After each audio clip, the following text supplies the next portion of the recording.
On a storm-ravaged night in Ravenwood, two abandoned children faced the icy claws of death. Yet from the shadows, a figure emerged. Blaze, the fearless shepherd, risking everything to protect and guide them. What follows is a haunting journey through survival heartbreak and shocking truths hidden beneath the snow. This is not just a story, it is a hymn of love and courage echoing against the silence of a town reborn. Don't forget to subscribe to our channel to receive dramatic and emotional episodes. The blizzard had swallowed Ravenwood whole. By the time the church bell tolled 6 in the evening, the town's streets were nothing but narrow channels carved by the wind snow swirling like ghosts between the shuttered houses. Porch lights flickered, power lines sagged under the weight of ice, and even the dogs that usually barked at passing cars had gone silent, buried deep in their kennels. The storm did not howl. It roared, a relentless voice pressing against every doorframe, rattling every loose window pane. And in one house on the far edge of town, the storm was not the only thing that threatened to shatter the night. Lucas Carter pressed his face against the frosted glass of the bedroom window, his breath fogging the pane as he squinted into the swirling dark. At 10 years old, his shoulders were too small for the weight already stacked on them, but he wore it anyway. Behind him, the room was cold, barely lit by the single lamp flickering in the corner. His sister Sophie, 6 years old, sat curled on the bed with a blanket pulled up to her chin, her wide eyes following him with the silent trust of a child who believed her brother could keep the world from collapsing. But tonight, even Lucas wasn't sure. The slam of a cabinet downstairs snapped him to attention. Then came the crash of glass, sharp and final, followed by the low, guttural voice of Mark Hensley, their stepfather. His presence poisoned the air before he even entered a room. He had been drinking again. Lucas didn't need to see the empty bottles to know the sound of Mark's boots against the floorboards told him enough. Heavy, stumbling, unpredictable. The storm outside could not compete with the storm inside this house. Lucas turned from the window. "Stay here, Soph," he whispered, his voice trembling but firm. "Don't move, okay? The footsteps climbed the stairs, uneven and fast, like a man chasing shadows. Lucas's words died on his tongue. The door banged open so hard it rattled against the wall. Mark stood there, broad shoulders filling the frame, his face half hidden in the flicker of light from the hall. His eyes were bloodshot, his breath sour, and in his hand dangled the jagged neck of a broken bottle. "What are you two whispering about up here?" His voice was a growl, a cornered animal daring someone to fight. Sophie pulled the blanket over her face, her small body trembling. Lucas stepped in front of her without thinking, his chest puffed out, though fear thudded so hard inside him he thought Mark might hear it. Nothing," Lucas stammered. "We're just waiting for Mom," Mark laughed. It was a cruel, humorless sound that made Sophie whimper. "Your mom isn't coming back tonight. She's too busy cleaning up after me at the bar." He staggered closer, the bottleneck glinting. "And you always looking at me like you're better than me, boy." "You think I don't see it?" Lucas shook his head quickly. "No, sir, I don't." "Don't lie," Mark barked, his voice cracking like a whip. He moved fast for a drunk man. His arm swung out, not with precision, but with raw, reckless force. Lucas tried to block it, but the blow never landed on him. Instead, it caught Sophie as she tried to scramble off the bed. The sharp edge of glass sliced across her forehead, sending her crashing against the wooden frame. A cry tore from her lips, high and pained, as blood bloomed bright against her pale skin. Time seemed to stop. Lucas heard the storm scream through the cracked window. He smelled the iron tang of blood. He saw Sophie's small hands clutching her head, her eyes wide with shock and hurt. Something broke inside him. "You hurt her!" Lucas shouted, his voice shaking but filled with a fire he didn't know he had. Mark sneered. She should have stayed still. That was it. Lucas didn't think, didn't plan. He grabbed Sophie's hand, ignoring the warmth of blood on his fingers, and pulled her off the bed. "Come on." Mark lunged, but in that instant, a deep, savage bark cut through the chaos. Blaze exploded into the room, 100 pounds of muscle and loyalty, his coat bristling, his teeth bared. The German shepherd planted himself between the children and Mark, his growl vibrating through the floor. "Get that mud away from me," Mark shouted, swinging the bottle. But Blaze didn't flinch. He snapped his jaws inches from Mark's hand, forcing the man to stumble back. "Go, Lucas," Sophie cried weakly, her voice trembling. Lucas didn't need telling twice. He yanked Sophie toward the door. Blaze backed out slowly with them, snarling, buying them seconds that felt like lifetimes. Down the stairs, across the narrow hallway, the house seemed to close in around them. The air smelled of alcohol and smoke, the wallpaper peeling like old skin. The storm rattled the front door so hard, it seemed ready to burst. Lucas's chest heaved. Sophie's blood dripped onto the floorboards, each drop a cruel reminder of what was at stake. Mark's voice thundered behind them. "You can't run from me." Lucas didn't answer. His hand fumbled with the lock, finally twisting it free. The door flew open, and the storm crashed inside like a living thing. The cold slammed into them, snowflakes stinging their faces like shards of glass. Lucas pulled Sophie into the blizzard, Blaze bounding beside them. For one wild second, he looked back. Mark stood in the doorway, his figure a dark silhouette against the pale storm bottle still in hand. Rage etched into every line of his body. The door slammed shut, whether by Mark's hand or the wind, Lucas didn't know. He didn't care. He held Sophie tight against him, shielding her small frame with his own, and plunged into the white void.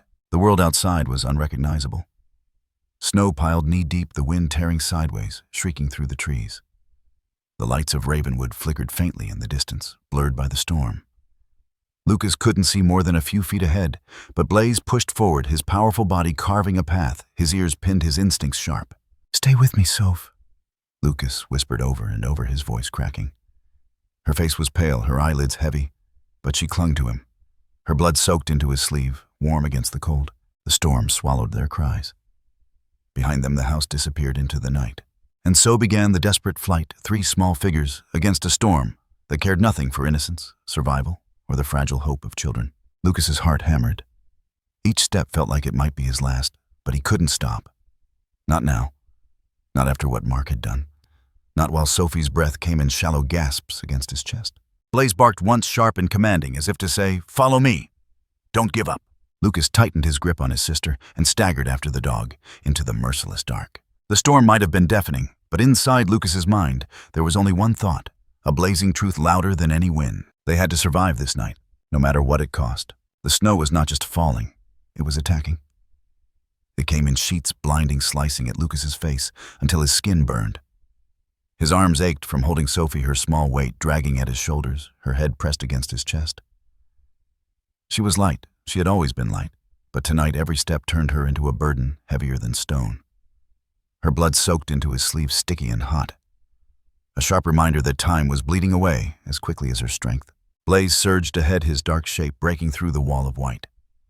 The German shepherd's body moved like a machine built for survival, muscles coiled with determination, paws pounding into the snow without hesitation. Every few strides he turned his head back, golden eyes glowing in the storm, as if to command, "Keep up. Do not stop." Lucas gritted his teeth and stumbled after him. His legs sank thigh-deep with each step, the snow swallowing him whole. His breath came in ragged bursts, the cold clawing at his lungs. He had never felt so small, so powerless. The world was too big, too cruel. The storm wanted to swallow them, and it almost did until Blaze barked sharply, breaking through the roar of the wind like a flare. The sound kept Lucas moving like a rope, pulling him forward through the endless white void. Sophie stirred weakly in his arms. Her eyelids fluttered, her lips forming the ghost of a word. Lucas bent closer, his ear against her mouth, desperate to catch it. "Cold," she whispered, barely audible. "I know," he whispered back, tears freezing against his lashes. "Just hold on, Soph. Blaze will take us somewhere safe. I promise." But promises were fragile things in a storm like this. Behind them, the house was gone, erased by snow and distance. Yet Lucas could still feel Mark's shadow chasing them, the echo of his rage following close. His chest tightened at the memory of Sophie's blood on the floorboards. There was no going back. The trees rose around them, tall pines bent beneath the storm's weight, branches creaking, groaning like old bones. The forest was no refuge. It was a labyrinth of black trunks and shifting shadows. Lucas's boots caught on roots hidden beneath the snow, each stumble nearly sending them both crashing down. Blaze wove ahead, finding invisible paths, his nose to the wind. Somewhere far off, a wolf howled. The sound stretched long and mournful through the storm, chilling Lucas deeper than the cold ever could. It was not a dog's bark or a coyote's call. It was something older, hungrier. Sophie stirred at the sound, her small fingers clutching his coat tighter. "Don't listen," Lucas murmured, forcing steadiness into his voice. "It's just the wind." But even he didn't believe it. Another howl answered the first, closer this time. Lucas swallowed hard. He had grown up in Ravenwood. He knew the stories, wolves that came down from the mountains during winters, this harsh, desperate for food. People whispered about shadows moving along tree lines, carcasses stripped clean in minutes. He tried not to picture Sophie as prey. He tried not to picture himself as the same. Blaze barked once, a low warning that rumbled like thunder. His hackles rose, his body taut with alertness. He wasn't afraid, Blaze never was, but he was on guard, every muscle wired for danger. Lucas forced himself forward, clutching Sophie tighter, willing his legs not to give out. Far from the storm, warm light glowed inside Ravenwood's small police station. The wood stove cracked and hissed, the smell of coffee lingering in the air. Phones rarely rang here at night, not in a town where nothing happened except the occasional drunk fight at Miller's Tavern. That's why when the desk phone shrilled at 6:45, Officer Emma Collins nearly spilled her mug. She set it down, picked up the receiver, and pressed it to her ear. "Ravenwood Police Department. This is Officer Collins." The voice on the other end was thick with alcohol and urgency. "Mark. They ran," he slurred. "The kids, Lucas and Sophie, they ran into the storm. You gotta find them." Emma's brow furrowed. She straightened in her chair. "Wait. You're saying 2 children are out in this blizzard alone?" "Not alone," Mark muttered. "That damn mutt's with them. You better bring them back before they freeze to death." Emma's pen scratched across her notepad as she took the report, but her gut twisted. She had grown up here too. She knew Mark Hensley's type, loud at the bar, louder at home, fists quicker than his temper. There had been whispers about bruises on Lucas's arms at school, about Sophie's withdrawn silence, about neighbors hearing shouting late at night. Nothing had ever been proven, but Emma had seen enough as a rookie cop to know when a story didn't sit right. "Why would they run into a storm like this?" she asked carefully. "Because they're stupid kids," Mark snapped. "What does it matter? Just do your job and find them." Emma let his words hang there, listening to the slight hitch in his voice, the way he said, "find them," more like an order than a plea. She didn't like it. Something was wrong. "I'll notify search and rescue," she said. "But we'll need you to come down to the station to give a full statement." The line went silent for a beat. Then Mark grunted. "Fine, just hurry." He slammed the phone down. Emma set the receiver back slowly. Her reflection staring back at her from the office window, 28 years old, her uniform crisp, her dark hair tied back, but her eyes sharp with suspicion. She didn't know what Mark had done, but she knew one thing: children didn't run into a blizzard unless they were running from something worse. She grabbed her coat and radio. Somewhere out there, 2 kids were fighting the storm. And Emma Collins wasn't about to let Ravenwood's darkness swallow them whole. Back in the forest, the world was unraveling. Lucas's arms shook, his muscles screaming with every step. He had tried to carry Sophie as far as he could, but the storm was too much. Finally, his legs buckled, and he dropped to his knees in the snow, gasping. Sophie whimpered softly, her body limp against him. "I can't." Lucas choked his breath, fogging the air. His chest heaved, tears cutting hot tracks down his frozen cheeks. "I can't do it, Soph." Blaze turned back, barking urgently, circling them in the snow. The dog pawed at Lucas's arm, nudging him, demanding he get up. His golden eyes locked on Lucas's, fierce and unwavering. Lucas met that gaze and shook his head. "I'm not strong enough." The howl came again, closer than ever. The crack of a branch echoed through the trees, sharp and sudden. Lucas's head whipped around, heart pounding. The forest pressed in shadows, shifting. Blaze growled, teeth bared. Lucas clutched Sophie tighter, panic flooding him. The storm was brutal, but now it wasn't just the cold threatening them. Something else moved out there. Something alive. He forced himself back to his feet, legs trembling. "Okay," he whispered, voice cracking. "Okay, Blaze. Lead the way." The shepherd barked once, then bounded forward, carving a path through the snow. Lucas stumbled after him, Sophie in his arms, his chest burning, every nerve raw with fear. Behind them, the forest kept whispering, branches breaking snow, shifting voices of predators they couldn't see. The storm swallowed everything, but Lucas knew they weren't alone. And with every step, the danger grew closer. The fluorescent light above the interrogation room flickered, buzzing like an insect trapped in a jar. Officer Emma Collins sat across the steel table, her notepad open, her pen resting in her hand. Across from her slouched Mark Hensley, his thick arms crossed, his jaw clenched. He reeked of whiskey, the stale sourness filling the confined space. His eyes darted everywhere but hers. "You said the kids ran into the storm." Emma began, her tone calm but deliberate. "At what time exactly?" Mark shifted in his chair. "I don't know. Maybe 6:30. I looked out the window, and they were gone." Emma tilted her head slightly, watching him.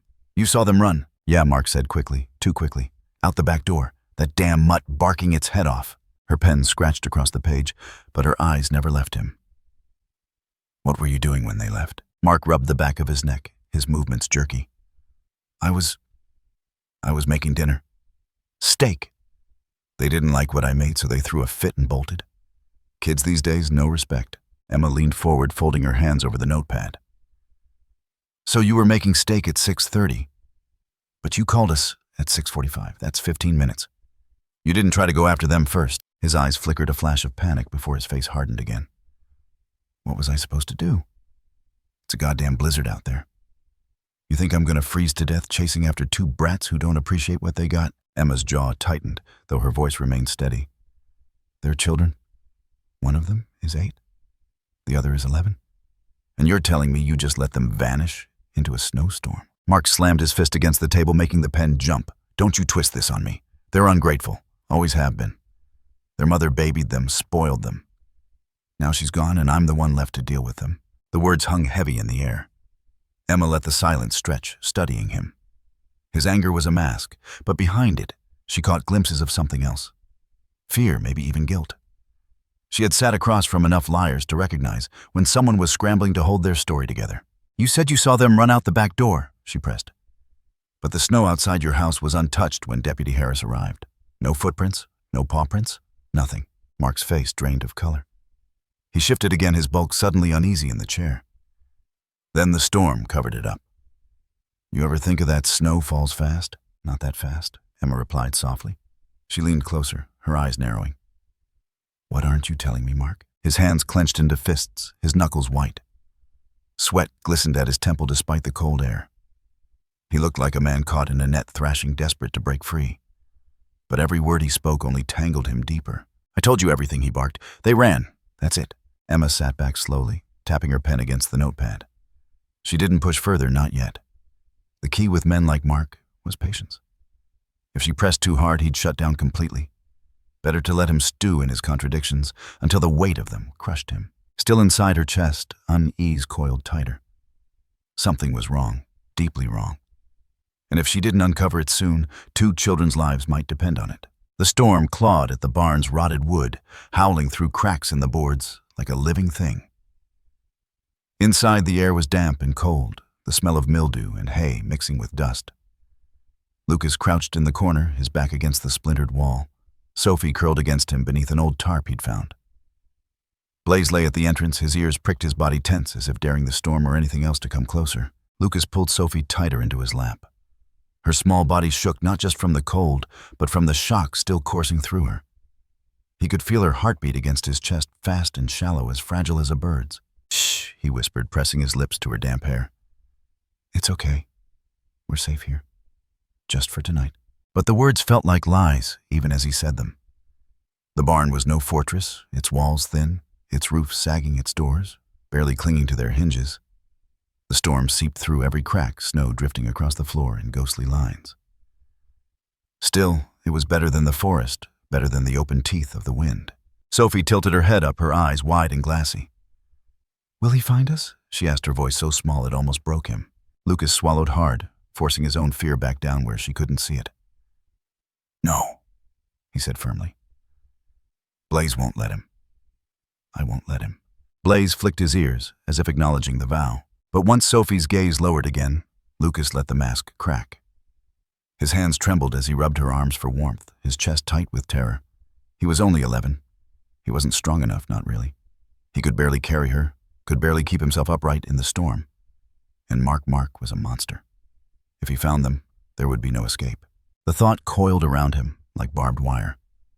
He pressed his forehead against the cold wall, his breath hitching. You can't protect her. You're just a kid. But then Sophie's small fingers clutched his sleeve, anchoring him. He looked down at her, her face pale, but her eyes clinging to his with desperate trust. And something inside him shifted. You have to, because no one else will. He had lived his whole life under Mark's shadow bruises hidden under long sleeves. Words that cut deeper than fists, nights listening to Sophie cry in her room while he lay awake powerless. Tonight was different. Tonight he had chosen to run. Tonight he had chosen to fight. And that meant he couldn't break now. He brushed Sophie's hair back gently, his voice steadier this time. You're gonna be okay. We'll wait until morning. Then we'll find help. I promise. Her eyelids fluttered, exhaustion pulling her under. But she clung to his hand as she drifted to sleep.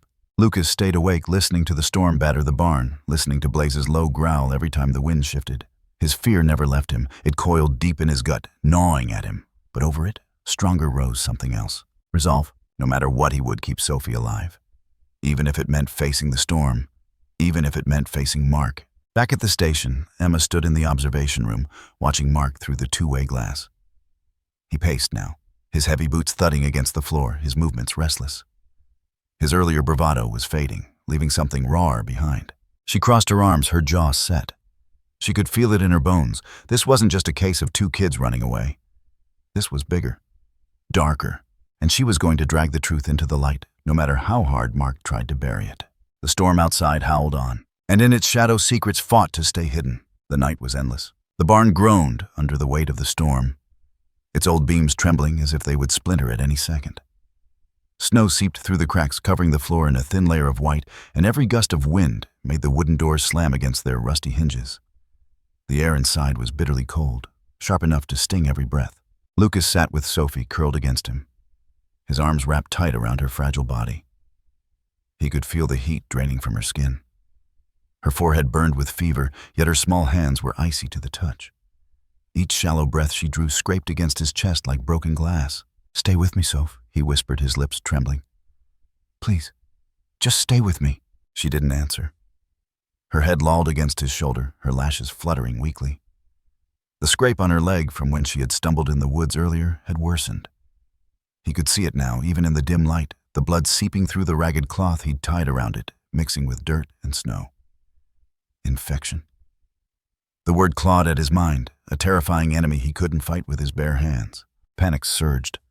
He was only 11. He had no medicine, no heat, no food, just himself. And she was slipping away. Tears blurred his vision as he pulled her tighter. "I should take you back," he muttered, his voice cracking. "We can't do this.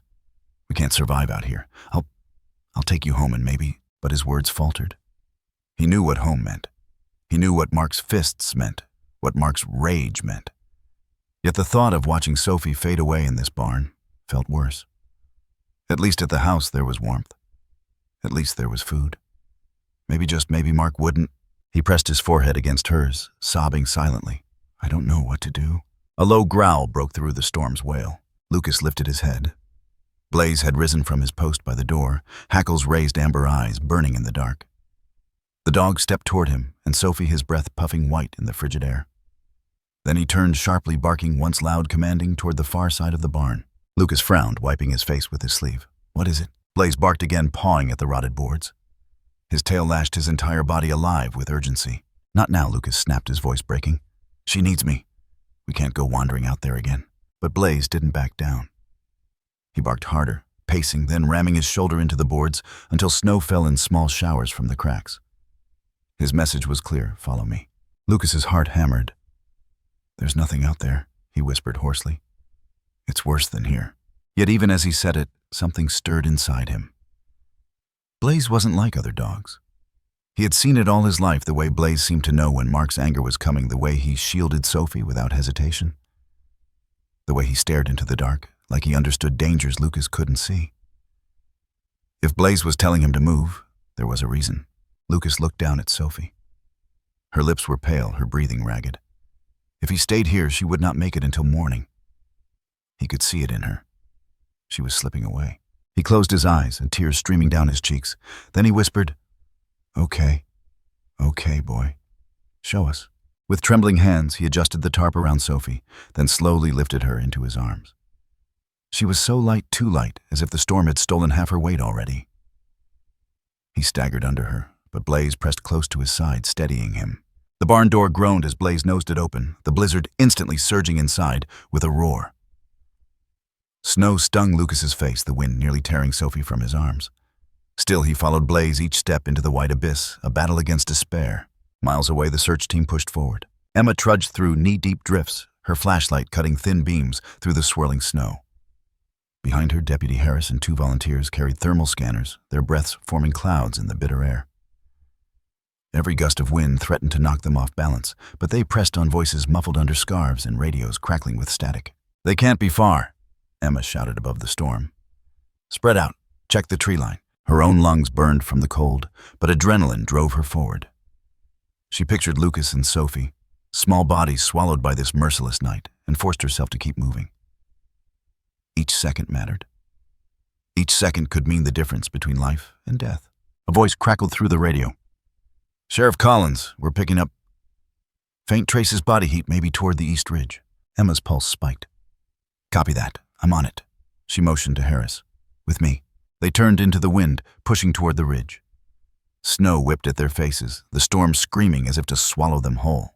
Back at the station, Mark exploded. His voice thundered down the hallway, echoing against the walls as he stormed into the main office. "This is bullshit!" he roared, slamming his fist against a desk so hard that papers scattered to the floor. "You don't have the right to keep dragging my name through the mud." One of the deputies tried to calm him. "Mr. Hensley, we're just doing our job." "Your job?" Mark bellowed, shoving a chair aside. "Your job is to bring those kids back, not to make me look like some kind of criminal." His face was red veins bulging in his neck, his entire body trembling with rage. Emma's absence made him bolder. With the sheriff out in the storm, he had free rein to unleash his fury. He paced the room like a caged beast, his eyes wild. "You think they're out there? They're not. They ran off like they always do. Probably hiding somewhere, laughing at all of us wasting time." He spat on the floor, his contempt thick. "Call off the damn search." The deputy hesitated. "We can't do that, sir. Not until the sheriff says so." Mark's hand shot out, gripping the deputy's collar and slamming him against the wall. "I said call it off." He snarled, his breath hot with alcohol. "Those kids are mine. You hear me, mine. And I decide what happens to them." The deputy struggled, his voice choked. Let go." Mark's face twisted inches away, every word dripping venom. "You tell that bitch Collins to stop digging. You hear me, or next time it won't be just your collar I grab." With a final shove, he released the deputy, sending him stumbling. The room was silent except for Mark's ragged breathing. His mask was gone now. No grieving stepfather, no victim of runaway children, only the brute beneath the tyrant who ruled by fear. And though he didn't know it, the cracks in his facade were spreading fast. Out in the storm, Lucas staggered onward, Sophie in his arms. His muscles screamed every step, heavier than the last. Snow blinded him, icy needles stabbing his face, but Blaze's dark shape never faltered ahead. "Where are you taking us?" Lucas gasped, barely audible over the wind. Blaze barked once, charging forward with certainty as though he carried a map no human could see. Lucas trusted him, because trust was all he had left. Sophie whimpered against his chest, her voice thin as a thread. "Hurts." I know," Lucas whispered, his heart breaking. "Just hold on. Blaze is leading us. We're gonna be okay." But inside, doubt gnawed him raw. The barn had been their only shelter. Out here, the storm was endless, the night merciless. Every instinct screamed to turn back, to hide, to give in. Yet Blaze never stopped. And Lucas forced himself to follow step after agonizing step, because hope, even the smallest shred, was better than surrender. The storm raged. Emma pressed deeper into the night, and Mark revealed his darkest face. 3 battles unfolding at once. A brother carrying his sister through despair. A sheriff chasing faint trails through a blizzard, and a man fighting to bury the truth with violence. The night was long. The night was merciless. But it was far from over. The snowstorm over Ravenwood had not relented. It howled as if the whole valley were being scoured clean of life. Emma Collins squinted against the bite of the gale as she trudged forward, boots crunching on the brittle ice crust beneath. Her flashlight beam cut through the swirl of flakes in sharp, trembling strokes. Then something broke the monotony. She froze, heart hammering. There, stamped deep into the snowdrift, was a paw print. Not a wild canine's, the lines were too crisp, the stride too purposeful. A dog. And not just any dog, big, heavy, pressing its full weight into the ground as it carved a trail through the storm. Emma bent low, brushing away the powder that had already started to cover the impressions. Her breath steamed as her gloved fingers hovered over the prints. They were fresh, no more than an hour old. Her pulse quickened, a flare of hope against the fatigue dragging her down. "Blaze," she whispered, recalling the shepherd the boy had clung to and the only photo she'd glimpsed inside that fractured household. She felt a tremor ripple through her chest. The children were alive. Somewhere out there, fighting to survive this same storm. Behind her, the other officers muttered doubts, pulling their scarves tighter, anxious to turn back. But Emma's straightened voice slicing through the wind with iron clarity. "They're close. Keep moving." The scene cut to the forest, where snow-laden branches sagged low, heavy, like the sky itself was collapsing. Lucas stumbled, his legs no longer obeying him. His knees buckled into the white crust, sending up a spray of ice. The weight of Sophie in his arms felt like stone. Every step carved his body into pieces. His breath came in ragged, broken gasps. The storm stole the sound of his voice whenever he tried to murmur reassurances. Sophie's small hand tightened around his, a trembling grasp that was more fragile than ever. Her lips, pale and trembling, tried to form words, but only a whimper escaped. Yet even that whisper, that faint tug of life, kept Lucas moving. He collapsed onto his knees, Sophie slipping against his chest, both sinking into the drifts. His tears froze instantly on his cheeks. The world felt merciless, endless. Blaze circled them like a sentinel, his fur plastered with ice ears pinned against the shriek of the storm. The shepherd planted himself broadside to the wind, a living wall shielding the children. He stood rigid, head low, breath, pluming body braced. His eyes amber burning with an almost human intensity, locked forward scanning the white oblivion. The camera held on them close enough to see frost gathering in the edges of his lashes. His gaze radiated an oath stronger than words, "I will not leave them." Lucas pressed his forehead to Sophie's whispering hoarse fragments of comfort, though his own spirit buckled. He thought of home, the cracked beer bottles on the floor, the shadows on the walls, when Mark's rage tore through their nights. And now the snow, cold and impartial, seemed just as cruel. He closed his eyes, a tremor running through his chest. "I can't," he murmured almost to himself. But then he felt Sophie's grip tighten one last time. And above him, Blaze barked once short, fierce, a thunderclap in the void. It wasn't just a bark. It was command-demand plea all at once. Lucas raised his head. The dog's eyes bore into his with a sharpness that cut deeper than the storm. Blaze nudged at Lucas's shoulder, pawing, refusing to let him surrender. Lucas blinked, tears burning. "Okay," he whispered. "Okay." He staggered upright, pulling Sophie close again, his legs screaming with each attempt to stand. The camera shifted back to Emma, the snow crunching as she traced the prints with renewed vigor. Each step felt heavier, but the vision of small bodies pressed against the cold drove her forward. She radioed in, her voice clipped and fierce. "We have a trail. A dog. Likely theirs. I'm going after it." The response fizzled through static hesitance, but she ignored it.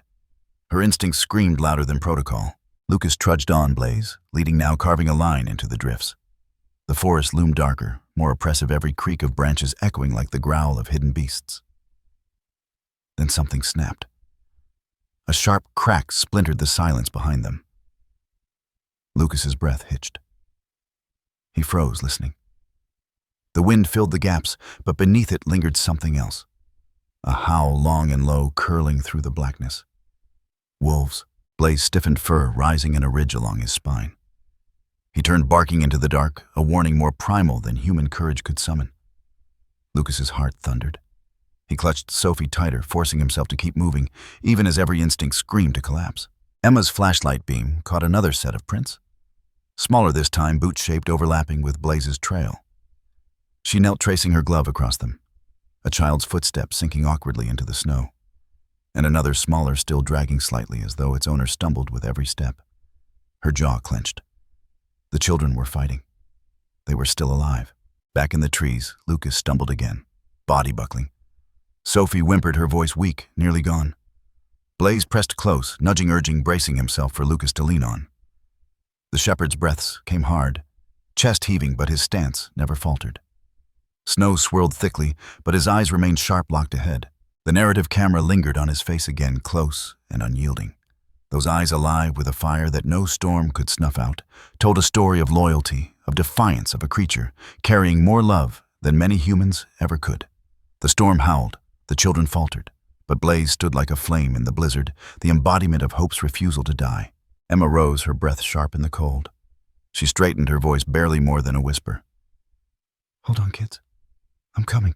The storm deepened into a kind of living monster, snow tearing sideways in sheets, the forest groaning as if the weight of ice might snap it apart. The search party was a blur of moving shadows, against the white voices muffled by the wind flashlights, cutting jagged lines through the gloom. Emma Collins pushed them forward with a steadiness that belied the exhaustion painted across her face. She was hunting the trail of hope in the snow dog prints, child prints, clues that breathed life into her resolve. But in the storm's shadow, another figure moved. Mark. his outline barely distinguishable in the maelstrom, yet his intent was razor-sharp. He hung back from the search party close enough to watch, but far enough that the storm concealed his presence. His breath came in harsh clouds, his eyes narrowed against the cutting wind. Every crunch of his boots was deliberate stalking prey with a hunter's patience. He couldn't let them find the children. Not now. Not after everything. The truth would tear open his life and expose the rot he had spent years burying. And so he followed each step a silent vow. I'll erase this trail before it leads to me. Miles away, Lucas paused mid-stride. His chest rose and fell violently, snow plastered against his lashes, his breath ragged as he clutched Sophie to his chest. At first he thought it was only the storm playing tricks again, the creak of trees, the crunch of snow collapsing under its own weight. But then came something different, unmistakable. Footsteps. Heavy. Intentional. They carried not the faltering rhythm of someone lost, but the cadence of pursuit. Fear shot through Lucas like a blade. He hugged Sophie closer, whispering into her hair, "Don't make a sound." The girl's small hand curled weakly into his coat, her face pale and slack against his shoulder. Lucas turned his head, eyes wide in the dark. Somewhere behind the veil of snow, someone was following. He couldn't see him yet, but the weight of that presence pressed against his spine. Blaze's ears pricked instantly. The shepherd froze, nose cutting the air, body stiffening like a bow drawn to its breaking point. A growl rumbled low in his chest, vibrating through the snow at Lucas's feet. The boy's heart stuttered. He knew that sound. It wasn't fear. It was warning. Lucas forced his body into motion. He staggered forward each step, burning his legs, cradling Sophie against him. "Hold on," he rasped. The storm swallowed his words. Behind him, Blaze moved like liquid shadow fur, bristling, keeping tight to their side but already angling back. The shepherd had sensed it first. Danger was closing in. Then came the moment. A shape tore through the blizzard, cutting across the pale horizon. Mark. His figure loomed from the storm like something conjured by Lucas's worst memories. A dark silhouette with eyes that burned even in the snowlight. He didn't shout. He didn't call their names. He simply advanced, silent, relentless. Lucas's blood iced. He spun, nearly falling, and forced himself to run Sophie heavy in his arms. The snow clawed at his legs, dragging him down. Behind him, the crunch of Mark's pursuit thundered closer. It was the sound of inevitability, of a predator who had chosen his prey. Blaze exploded forward. The German shepherd lunged through the snow, a streak of muscle and fury. His barks shattered the silence deep in commanding a weapon forged by loyalty. He hurled himself between the children, and the oncoming man, hackles raised, teeth bared. The world narrowed to that clash. The storm itself seemed to pause, holding its breath. Blaze's snarl split the night feral and unrelenting. Mark stopped short, surprised for only a fraction of a second, then sneered. "Damn dog." His voice was rough, cracked by the cold, by the weight of secrets pressing his chest. He swung a heavy stick, an ice-hardened branch he'd snatched from the ground, bringing it down toward Blaze. The shepherd darted sideways, snow spraying as he dodged, then lunged again, jaws snapping inches from Mark's leg. The man stumbled, cursed, swung again. Wood cracked against Blaze's flank, a brutal sound that made Lucas cry out. But Blaze did not falter. He lunged again, teeth catching Mark's coat, yanking hard enough to drag him half into the snow. Mark roared, ripping himself free, rage spilling across his face like fire. Lucas, watching, felt the air freeze in his lungs. His sister stirred faintly in his arms, moaning. He wanted to run to bolt into the storm, but his legs wouldn't move. He was pinned between terror and awe as Blaze threw himself again and again into the fight, as though the dog understood this moment meant everything. The snow became a battlefield white powder, erupting under their feet, the storm roaring above. Mark swung. Blaze countered their shadows, colliding like primal forces. Each bark was a gunshot, each growl a vow. Mark's curses mixed with the howl of the wind. It was raw animal, the storm inside the storm. Finally, Lucas snapped out of his paralysis. He turned, stumbling forward, clutching Sophie tighter. The girl whimpered, but her arms twitched faintly around his neck. He pushed into the blizzard legs, screaming, every nerve screaming at him to move before Mark breaks free. Behind him, Blaze absorbed another blow, rolling through the snow, then bounding up again with savage resilience. His eyes never left Mark. Loyalty burned brighter than pain. He would buy them time, no matter the cost. Lucas crashed through a thicket of snow-laden brush branches, scraping his arms. Sophie jolted in his grasp, but he held her tighter. whispering, "Almost there. Just hold on." His lungs were fire. His vision blurred, but he didn't stop. Behind him, the sounds of the fight roared, barks, curses, the crunch of impact. Then silence. It cut through him sharper than any sound. Lucas's blood ran cold. He didn't dare look back, but fear gnawed his chest. What if Blaze had fallen? What if Mark was free again, already on his heels? He stumbled, his boot catching on a root buried in the snow. Pain shot up his leg as he collapsed, twisting hard. He hit the ground with Sophie sprawled across him, her cry thin and wounded. His ankle screamed agony lancing through him. He gritted his teeth, forcing himself to his knees. Blood trickled hot down his shin, where the branch had torn through fabric. His hands shook as he hauled Sophie back into his arms. He couldn't stop. Not now. The storm closed tighter around them, erasing tracks almost as soon as they were made. Lucas staggered forward, limping, blood painting a trail behind. His mind was chaos, half prayer, half despair. But still, he pushed. Sophie's shallow breaths were his compass. Blaze's growl erupted again somewhere behind, proof that he was still fighting, still holding the line. For a heartbeat, relief surged in Lucas's chest. The shepherd was alive. He was still buying them precious moments. Mark's shout cut across the wind, furious and guttural. "You can't run forever, boy." The words ricocheted through the trees, a venom that tightened Lucas's grip on Sophie. He limped harder, ignoring the blood streaking his leg, ignoring the fire in his lungs. He didn't look back. He couldn't. All that existed was forward one step, then another, no matter the pain. Blaze would catch up. He had to believe that. He had to believe the storm wasn't the end. The screen closed on the image of Lucas disappearing deeper into the blizzard. Sophie's small hand dangling limp from his arm, and the echo of Blaze's defiant bark reverberating in the night, a vow carved into the storm itself. The blizzard clawed across the forest with unrelenting fury, every gust a knife of ice that tore breath from lungs and stripped hope from bone. Lucas staggered against the wind. Sophie clutched in his arms, each step a battle against the weight of snow dragging him down. His ankle throbbed with every movement, blood seeping into the frozen powder. But he forced his body forward with the singular will of survival. Somewhere behind Blaze circled like a living shadow, keeping the perimeter, his bark swallowed by the storm, yet pulsing with urgency. Then Lucas saw it, a fracture in the whiteness. A jagged seam at the base of a snow-packed slope where ice had cracked open, forming a hollow. At first it looked like nothing more than another cruel trick of the storm. But as he drew closer, the shadows deepened, forming an arch. A cave. Small, rough, but sheltered nonetheless. His chest heaved with a sob of relief he hadn't known he was holding. He stumbled inside, ducking under jagged icicles that hung like teeth. The air was marginally stiller here, the wind muted into a low howl that echoed through frozen walls. The ground was uneven, but dry enough to cradle them. Lucas dropped to his knees, Sophie still in his arms. His entire body trembled uncontrollably, sweat mixing with snow on his face, lashes stiff with frost. Sophie whimpered faintly. Her lips cracked, her breath thin. "Mom." The word was a fragile thread torn from a child too exhausted to fight. Her eyes fluttered, cloudy with fever and cold. She reached a trembling hand toward the empty air fingers, grasping for someone who wasn't there. Lucas's throat constricted. He pressed her hand against his chest instead, forcing his warmth into her palm. "It's me, Sophie. I've got you. Just hold on. Mom would want you to fight. She's with us right here." His voice cracked raw from cold and grief. He rocked her gently as though the motion itself might shield her from death. Blaze, padded in snow, caked across his thick coat. He shook once, sending flakes scattering into the dim light, then lowered himself beside Sophie. The dog's body radiated heat, his breath warm against the girl's cheek. He licked her face, soft and deliberate, as if calling her back to the present. His tail gave a faint thump, not playful, but reassuring, a heartbeat against the silence. Lucas leaned into him, pressing Sophie between them.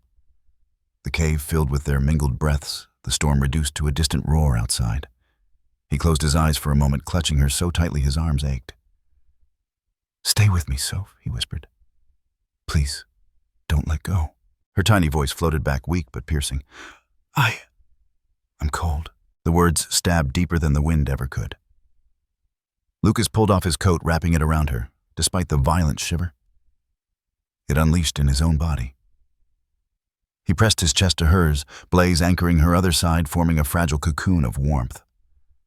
His mind churned with fear. Yet beneath it throbbed something else, awe at the dog's unwavering presence. Blaze had fought off death in the storm, had chosen again and again to stand between them and danger. And now in this frozen tomb, he lay steady and silent, as if declaring with his very body, "You will not die while I breathe." Lucas stared into the flickering cave light, reflected in Blaze's amber eyes. There was no hesitation there, no doubt. Only a ferocity tethered by love. Something shifted in Lucas's chest, then a trembling recognition that they were not alone in this fight. That the line between human and animal had blurred into something holy. Time passed in fractured moments. Lucas counted Sophie's shallow breaths, pressed his ear to her chest to hear the faint rhythm of her heart, then adjusted the blanket of his coat again. His own body screamed for rest, every muscle locked in violent tremors. But he dared not sleep. Sleep was surrender. He forced himself to whisper stories into Sophie's ear, half-remembered fairy tales, fragments of songs their mother once sang. Anything to anchor her here. Her lips parted once, the faintest smile flickering as she whispered, "Mom sings. Like you." Lucas's tears froze on his cheeks. He pressed his forehead to hers. "Then I'll keep singing. I'll never stop." Blaze huffed softly, resting his chin across Sophie's legs. His ears twitched at every groan of the ice above. But his body stayed calm, a sentinel rooted in loyalty. Outside, the storm raged, but far away, on the other side of the white abyss, Emma was still moving. Her boots sank deep into the snow, her coat torn by branches, her face raw with windburn. Every muscle screamed at her to stop, but her will was iron. She had seen the prints, the distinct pattern of paws pressed into snowbanks, Blaze's trail. And where Blaze went, the children had to be. The commander's voice had thundered earlier over the radio, sharp with authority. "Fall back, Emma, visibility 0. You'll lose yourself out there." But she had clicked the radio off. She wasn't going back. Not while those paw prints whispered of life. Her flashlight beam trembled across the white, catching the hollow in drifts, the faint depression of smaller footprints alongside the dog's. She knelt, gloved hand brushing the tracks, her heart slamming. Sophie. Lucas. They were still moving, still fighting. The thought burned through her exhaustion like fire through frost. Emma straightened, pushing forward with renewed resolve. Every step felt like rebellion, not just against orders, but against despair itself. She had seen too many children vanish into storms, too many families shattered by what was deemed impossible rescues. She wouldn't add Sophie and Lucas to that tally. Not tonight. Not with Blaze leading her like a phantom guide. Back in the cave, Lucas startled awake from a half-second lapse into unconsciousness. He hadn't meant to close his eyes, but the weight had been unbearable. Now his head jerked up, panic surging. He pressed a trembling hand to Sophie's chest. The heartbeat was there, weak but steady. Relief poured through him like warmth. Blaze lifted his head, ears flicking toward the cave's mouth. A growl whispered in his throat. Lucas stiffened, terror clenching his gut. For a moment he thought it was Mark again, shadowing them through the storm. He gripped a jagged icicle from the ground, knuckles white, ready to defend Sophie with nothing more than desperation. But no figure appeared. The growl softened, became a low whine. Blaze shifted closer to Sophie, nuzzling her face again, as if urging her to keep breathing, to keep anchoring herself to the living. Lucas exhaled shakily, lowering the ice shard. His arm circled Sophie again. Her lips moved faintly, forming words too soft to hear. He bent down, ear close. "Mom," she murmured again, her voice like a fragile bell. Then her hand brushed his cheek. "You'll find her." Lucas's breath broke. He couldn't tell if it was fever dream or something more, a child's vision hovering on the edge of death. But he clung to it, let it root into his soul. "We'll find her together," he swore, even if the promise clawed against reality.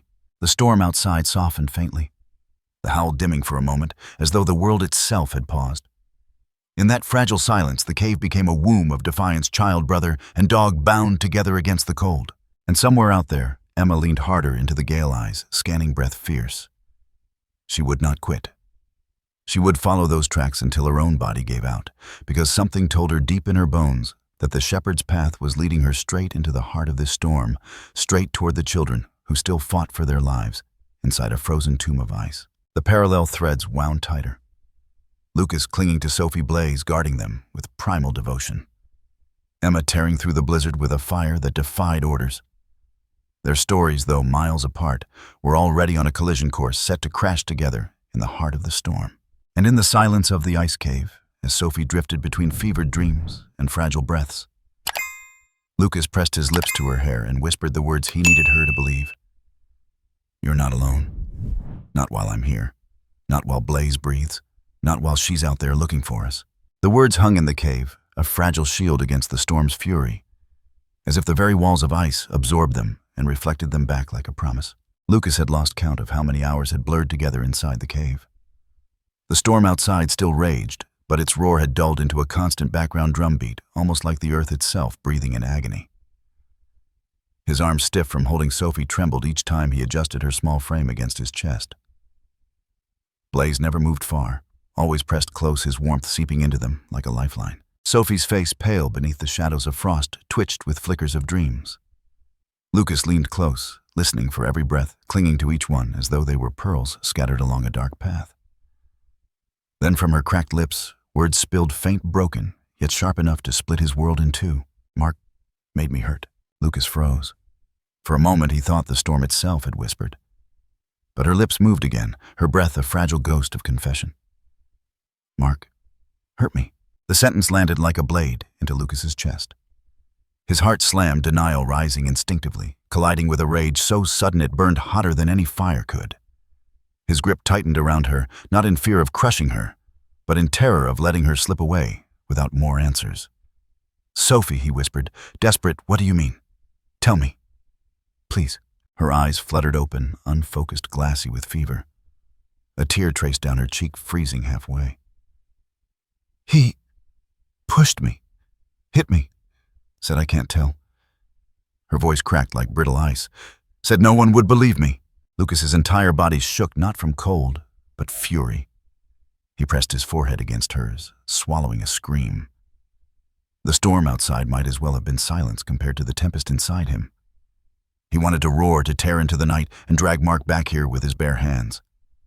But Sophie's body trembled against him, fragile as spun glass. Rage had no place here, not now. He forced his voice steady, though it shook with restrained violence. "I believe you, Sophie. Do you hear me? I believe you. He can't touch you again. Not ever." Her hand twitched, gripping his shirt with the faint strength of a drowning child clinging to driftwood. "Don't leave me." "I won't," Lucas swore, every syllable carved from marrow. "I'll never leave you."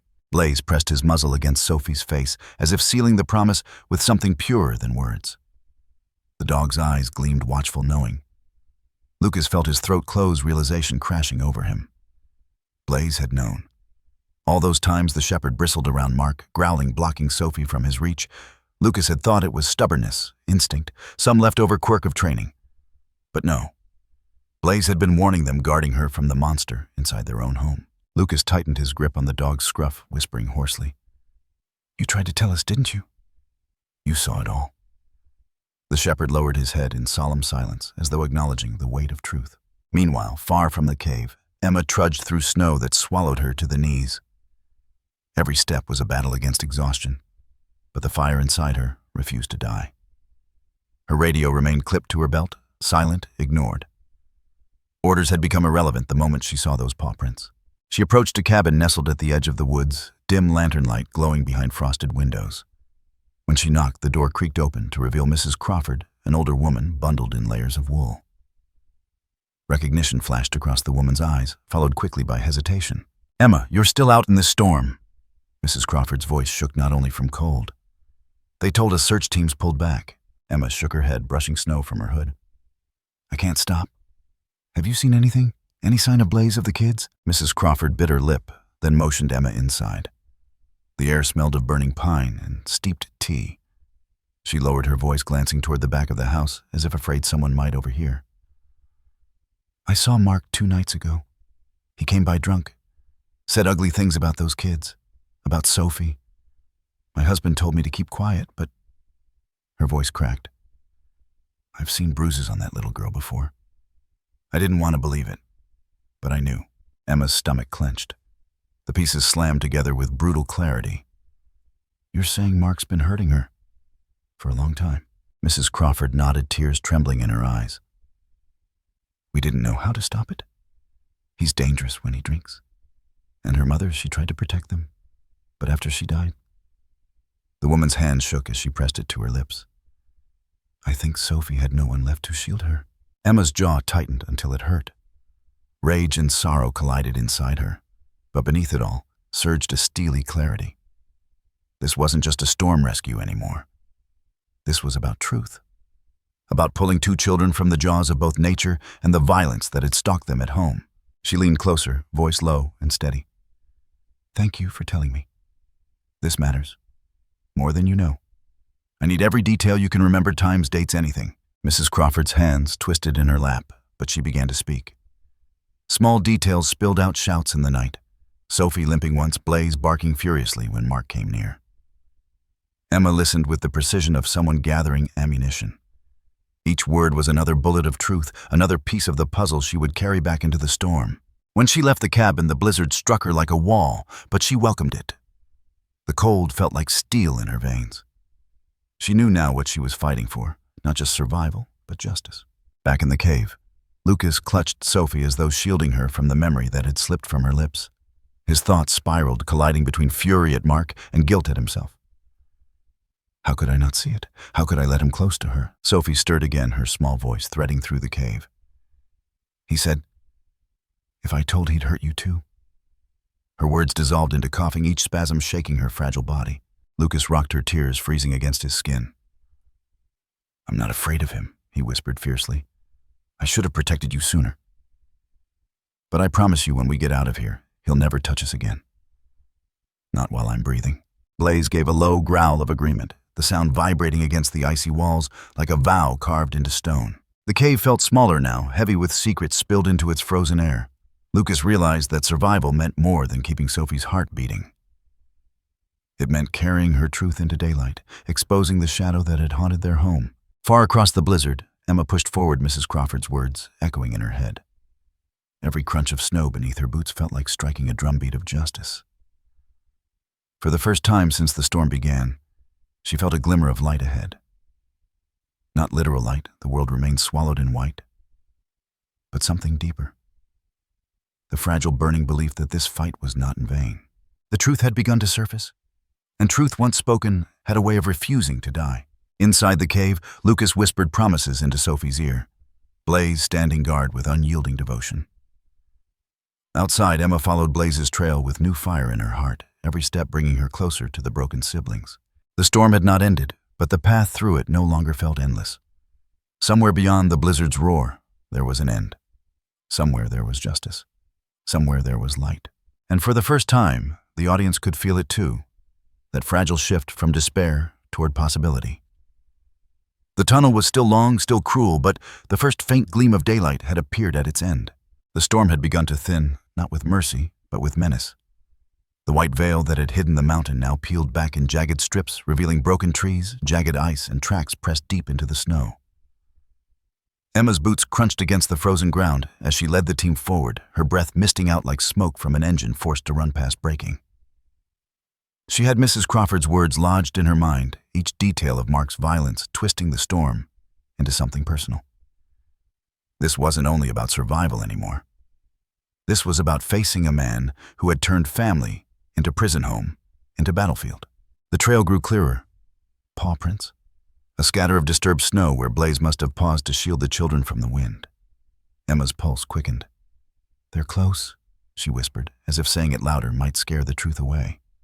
The deputies behind her exchanged wary glances but pushed forward. Their rifles clinked softly, swallowed quickly by the gale. Then came another set of prints, heavy, angled wrong, dragging. Emma crouched, her gloved fingers brushing over them. Mark. He was out here hunting through the same storm. She straightened, her jaw locking tight. If fate had drawn all their paths toward the cave, then this mountain had become more than wilderness. It was an arena. Inside that cave, Lucas stirred awake from the restless doze he had slipped into, still clutching Sophie. Blaze's ears twitched, his body stiffening before the storm shifted. The dog moved to the entrance. Hackles raised a growl, rolling low in his chest, like thunder trapped under ice. Lucas knew that sound. He pulled Sophie closer. He's here, he muttered under his breath, terror and fury colliding. Mark appeared like a shadow cut from the storm. His figure staggered into view at the cave mouth, his face twisted by windburn and something uglier. In his hand, a rifle hung clutched, not with the desperation of a survivor, but the certainty of a predator. His eyes fixed not first on Lucas nor on Sophie, but on Blaze. "You've always been in the way." Mark spat, his voice raw. He lifted the rifle steady despite the storm's howling. "You barked, you growled, you thought you were protecting them. But you're nothing but a damn dog, and tonight you shut up for good." The crack of the gunshot should have ended it. But Blaze moved before the trigger pulled fully back. The shepherd launched forward, his body colliding with Mark's wrist in a blur of fur and muscle. The shot went wild, ricocheting off stone, the cave shuddering under the echo. Sophie screamed her cry, piercing through the blizzard. Blaze's teeth sank into Mark's forearm, ripping through fabric, through flesh. Mark howled, fury laced with agony. He slammed the rifle stock against the dog's ribs, once twice the sound sickening, but Blaze refused to release. His growl grew deeper, primal, fueled by years of instinct, and a promise carved into his very being: protect the children no matter the cost. Lucas shouted, his voice breaking. "Blaze, hold on!" He shifted Sophie behind a rock outcropping, shielding her trembling frame. His own hands itched to act, to grab the weapon, to smash Mark's skull against the icy wall. But the cave was chaos gun clattering across the stone blaze, dragging Mark down in a storm of snarls and screams. Mark, bleeding, managed to wrench free enough to shove the dog back. Blaze skidded, chest heaving, eyes burning with defiance. Mark raised a knife now pulled from his belt, its edge catching the faint light. He lunged. Blaze met him head on. Their collision was savage, a blur of fur and steel blood spraying against snow-crusted rock. Lucas's throat tore with a desperate shout. "Help over here! Somebody help!" His voice blasted into the storm, carried across frozen air like a flare no one could miss. And outside, Emma heard it. Her head snapped up, every nerve set aflame. "That's Lucas," she shouted to the deputies.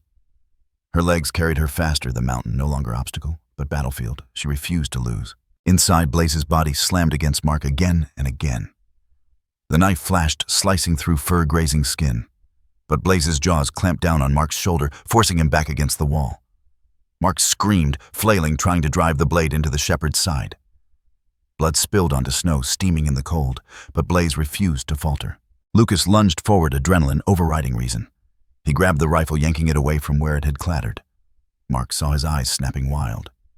He shoved Blaze back long enough to hurl the knife toward Lucas. The blade nicked past his cheek, biting into the stone behind him.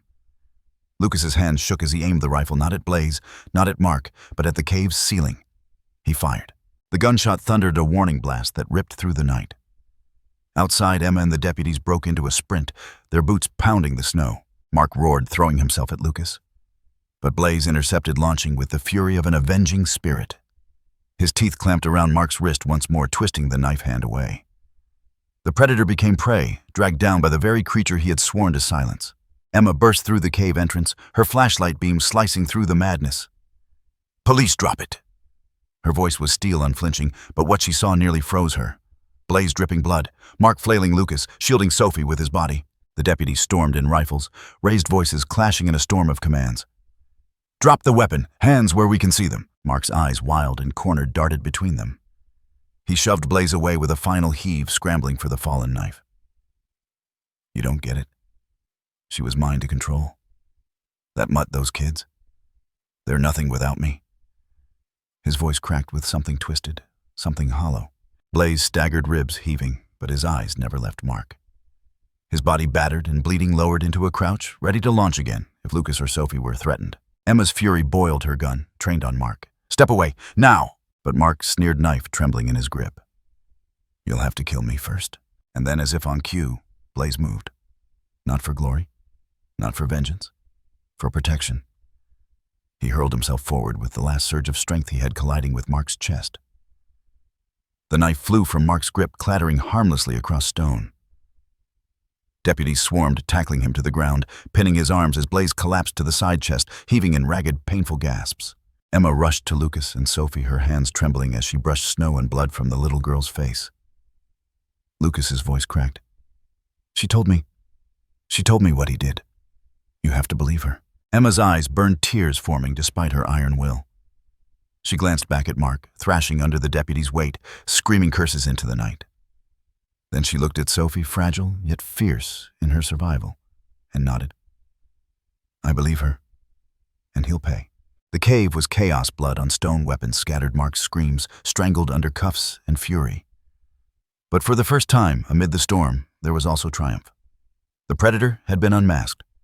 The dog had fought with every ounce of his soul. And the children, though scarred, still breathed. Outside, the blizzard howled on, but its grip felt weaker now, as though even the mountain knew the tide had shifted. The confrontation was not just survival. It was justice born in blood and snow. And in that frozen battlefield, with Emma's voice steady, Lucas's arms around Sophie and Blaze, lying battered but alive, the light at the end of the tunnel grew brighter still. The cave had fallen into a silence that felt heavier than the storm outside. Only the ragged sound of breathing filled the air. The shallow gasps of Blaze, the tremor in Lucas's chest as he clutched his sister, the hiss of Mark's curses as deputies forced his face into the stone floor. Snow drifted in through the jagged entrance, settling on blood-streaked rock, soft and mercilessly indifferent. Emma stood over it all, guns still drawn, her body vibrating with the residue of adrenaline. The smell of iron hung thick, clashing with the icy air. She kept her focus locked on Mark, every muscle rigid, waiting for the faintest twitch that might suggest he could lash out again. But the weight of two armed officers pressing his limbs down made his threats sound more like the hiss of a dying animal. Then a fragile sound cut through the tension. Sophie stirred in Lucas's arms, her lips pale, her voice breaking on words that seemed torn from the very marrow of her courage. Mark made me hurt. The cave seemed to contract on itself. Emma froze, her throat locking tight, as if the storm had suddenly entered her chest. The deputies paused, their grip still firm, but their eyes darting toward the little girl. Even Blaze, bleeding and beaten, lifted his head weakly, ears twitching at the sound. Lucas's face crumpled. His arms tightened around Sophie as if he could shield her from the memory that had already carved its mark into her soul. No. Oh God, no. He whispered, tears cutting down his face, unchecked. He rocked her gently, his body a fortress against a world that had failed her. Emma's breath came sharp, her vision tunneling on Mark. Her mind replayed Sophie's broken confession on a loop, each word, a blade carving fury into her bones. She stepped closer, crouching low enough that her shadow spilled over his face. You hear that? She demanded, her voice low and searing. She's not afraid anymore. She told the truth. And you? Her words cut off, swallowed by the effort it took not to press her gun barrel into his skull. Mark twisted under the deputy's hold, a wild grin splitting through blood and bruises. She lies. Kids lie. Always have, always will. You think anyone will believe some brat over me? His voice cracked, manic desperate. I built this. I kept them alive. She owes me. The deputies shoved him harder into the stone, disgust burning in their expressions. One snapped, "Shut your mouth," while the other wrestled handcuffs tighter until the metal dug cruelly into Mark's skin. Emma's stomach churned. She wanted to scream, to strike, to rip that arrogance straight from his tongue. But Sophie's voice lingered, small, trembling, yet powerful enough to drown out the storm. That whisper wasn't just accusation. It was release. It was proof. Lucas turned toward Emma, his eyes pleading, wet and raw. You heard her. You heard what he did. Promise me he won't walk out of here. Promise me she'll finally be safe. His words cracked like broken glass. He looked less like a teenager now and more like a soldier broken down to his core, begging the world for justice. Emma's throat tightened. She holstered her gun slowly, then lowered herself until she was level with Lucas and Sophie. Her hand brushed Sophie's hair back from her damp forehead, tender but steady. She's safe now. I swear to you, Lucas. What he's done, what he tried to bury, it's all over. The law will hold him. And if it doesn't... Her eyes flicked toward Mark, sharp and cold. I will. Sophie clung tighter to Lucas, her small fingers digging into his jacket. She didn't speak again, but the single confession had drained her, leaving her eyes glassy with exhaustion. Lucas pressed his lips to the crown of her head, sobs breaking free without restraint. Blaze shifted beside them, pushing himself onto shaky paws, despite the blood matting his fur. His body trembled each breath, a struggle yet. He inched closer until he pressed against Sophie's side. Lucas's free arm dropped instinctively to embrace the shepherd, pulling him into the fragile circle of protection. It was imperfect, bloody, battered, scarred, but in that moment, it was family. Emma felt her chest ache at the sight. A boy broken by years of fear. A girl brave enough to speak the words that had chained her in silence. A dog scarred by battle, yet refusing to leave their side. And here, under the frozen ceiling of a cave, they held one another as if the world could never pry them apart again. The deputies dragged Mark upright, his wrists bound behind him. He spat blood, his smirk returning, but it lacked its former venom. For the first time, he looked smaller. Not the looming predator, but a man cornered by the truth he could no longer control. His curses echoed in the cave, but no one listened. Outside, the storm still raged, but for those within, something shifted. A current of breathless relief, fragile but undeniable, pulsed through the air. Emma rose slowly, her knees stiff from the crouch, and faced her team. "Get him out of here," she ordered, her voice steady again, layered with command. "Chain him, search him, and don't take your eyes off him for a second." As the deputies hauled Mark toward the cave entrance, his voice carried back one last venomous cry. "You think you've won?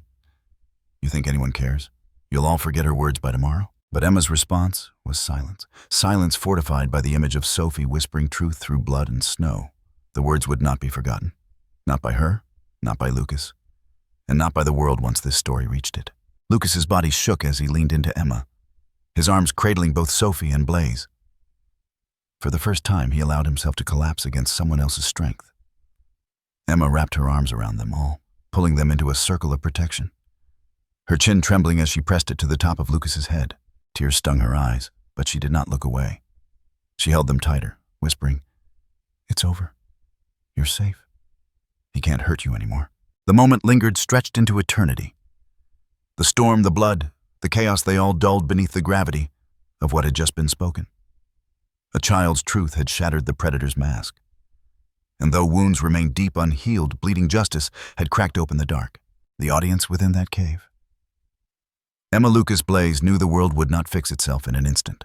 Scars would remain. Trust would need rebuilding. But in that fragile circle, in that breath, where Sophie lay against her brother's chest, with Blaze's heartbeat against her hand, hope flickered.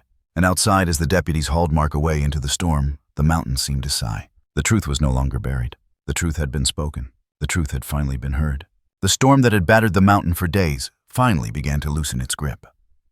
By the time Emma and the deputies led Mark in chains down toward the valley, dawn had cracked open the horizon. Pale sunlight spilled across the snow like a fragile promise. Yet the town below was already alive with whispers. News traveled faster than any wind. Mark, the man many had once respected, was marched through the streets with shackles biting his wrists, his face a grotesque mask of defiance and defeat. Windows opened. Doors creaked ajar. People stepped onto porches, breath puffing white into the morning air. Some gasped, some muttered, some turned away in shame. The children who had once avoided his shadow clung to their mothers. Men who had hunted at his side shifted uneasily, unable to meet his eye. It was not just Mark being dragged to justice. It was the unraveling of years of silence, of complicity, of fear, disguised as loyalty. Emma walked behind him, her boots crunching firm against the snow, gaze locked forward. She had no interest in the spectacle. Her thoughts remained tethered to the fragile family that trailed just behind her, Lucas, with his arm tight around Sophie, Blaze, limping faithfully at their side. The girl's confession still echoed inside Emma's chest. It had lit a fuse that could not be smothered even now, as Mark hurled venom at every passerby. At the far edge of the gathered crowd, Claire stood. Her figure was trembling not from the cold, but from the collapse of everything she thought she knew. Her hands were clasped against her chest, knuckles white, as she watched Mark shoved toward the sheriff's office. Every cruel word, every accusation, every flicker of denial was burned away by the memory of Sophie's voice, small, broken, but true. When Lucas's eyes found hers, they were shards of ice. He slowed, pulling Sophie closer as though the very sight of their mother might steal the fragile safety they had clawed back.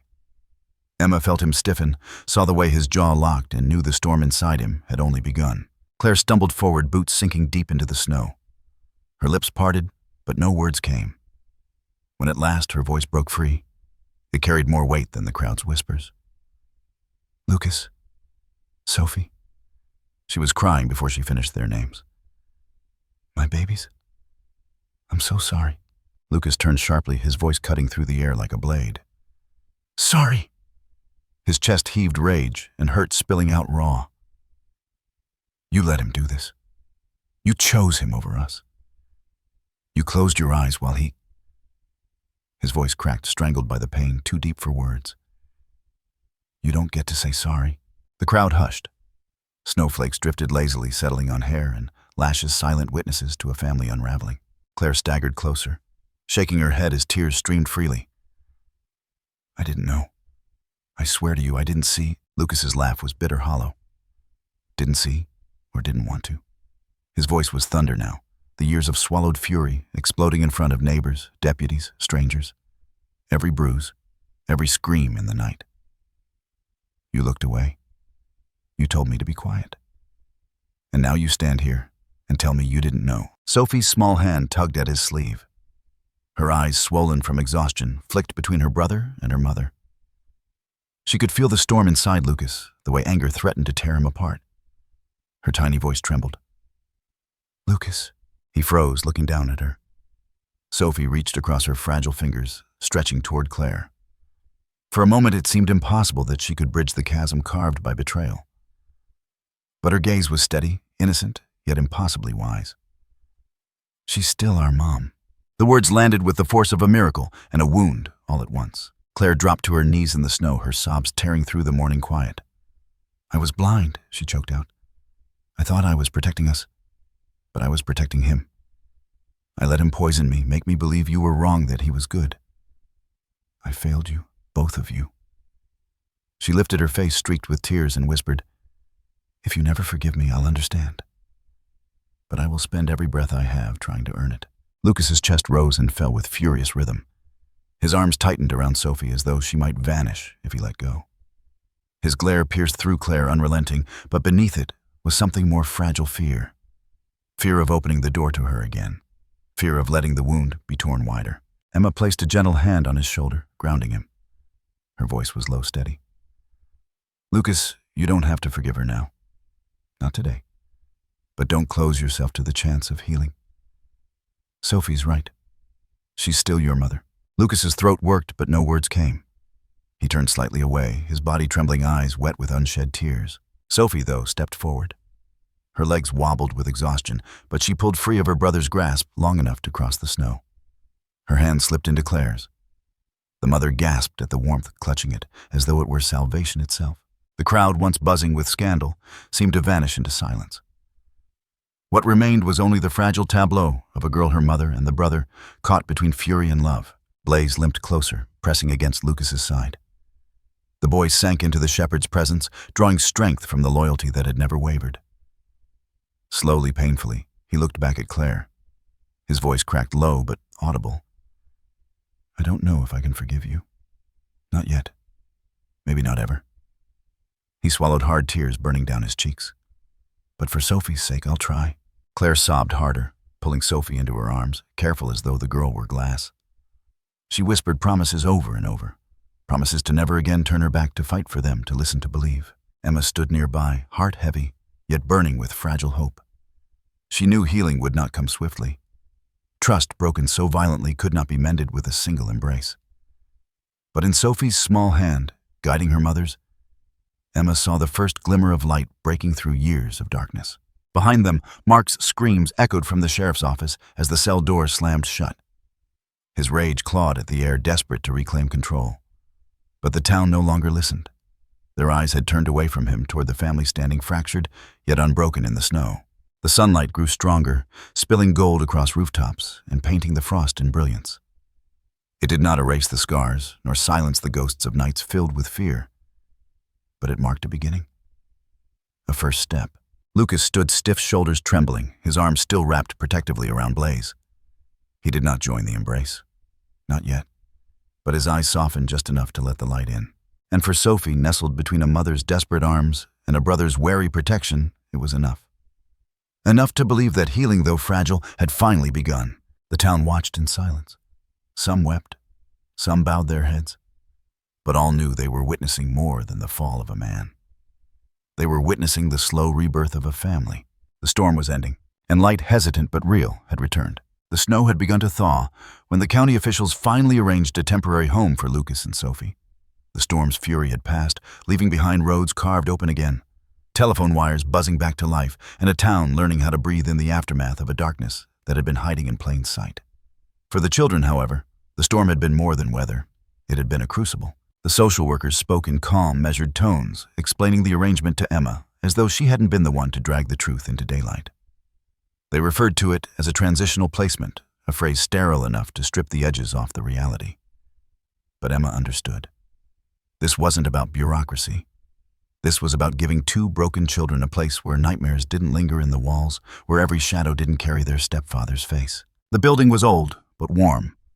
An old mission converted into a temporary group home run by volunteers and county workers. The hallways smelled faintly of cinnamon and fresh bread.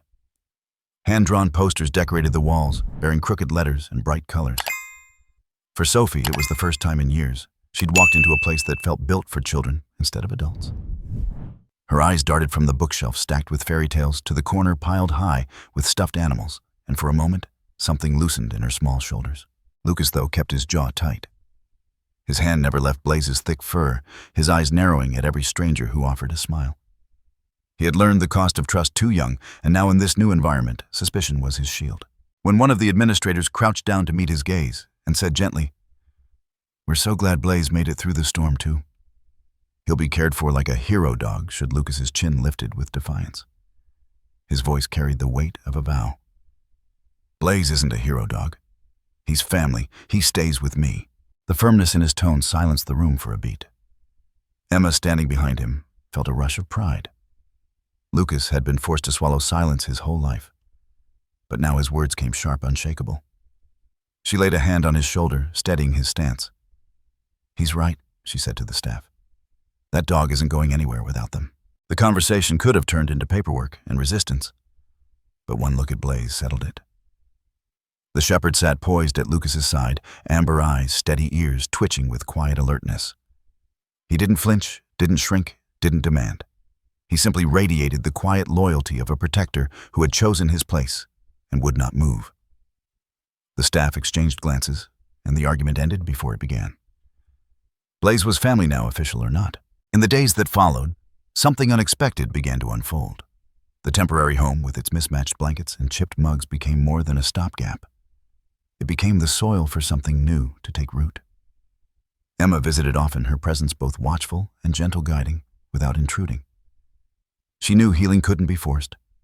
It had to grow quietly in the moments between grief and laughter. For Sophie, it started with play. The first time she laughed, a real laugh, not a nervous giggle or a forced smile, was when Blaze allowed 3 younger children to bury him in a mountain of plush toys.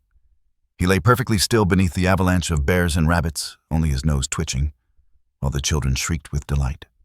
When at last he shook himself free, stuffed animals flying in every direction, Sophie's laughter bubbled out bright and unrestrained.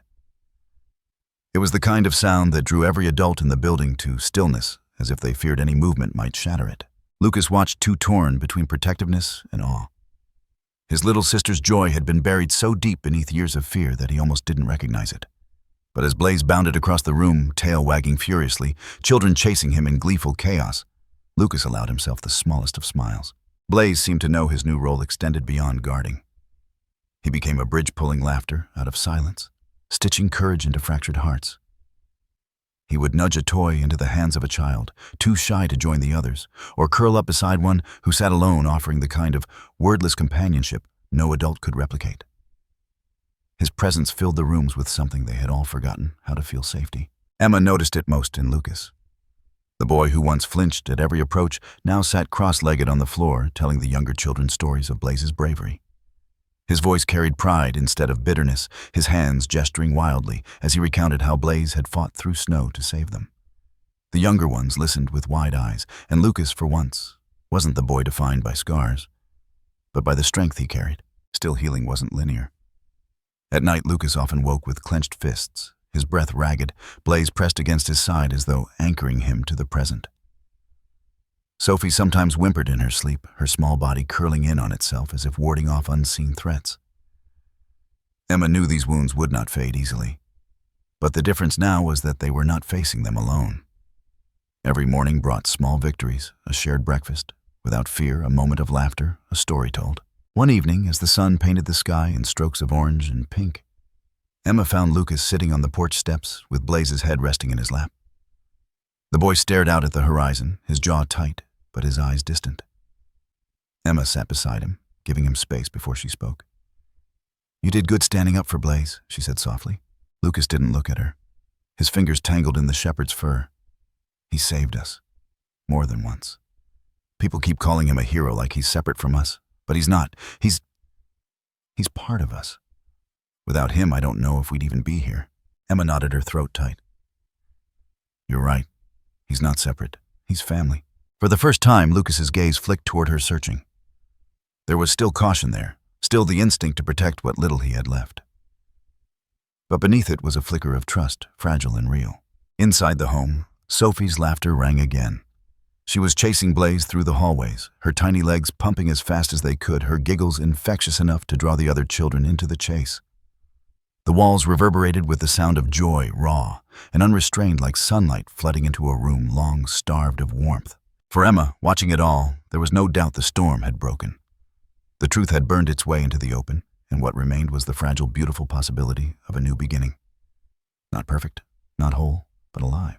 And as Blaze bounded back toward Lucas, knocking him off balance, and covering his face in sloppy kisses, while Sophie squealed with delight, Emma realized that healing wasn't just about survival.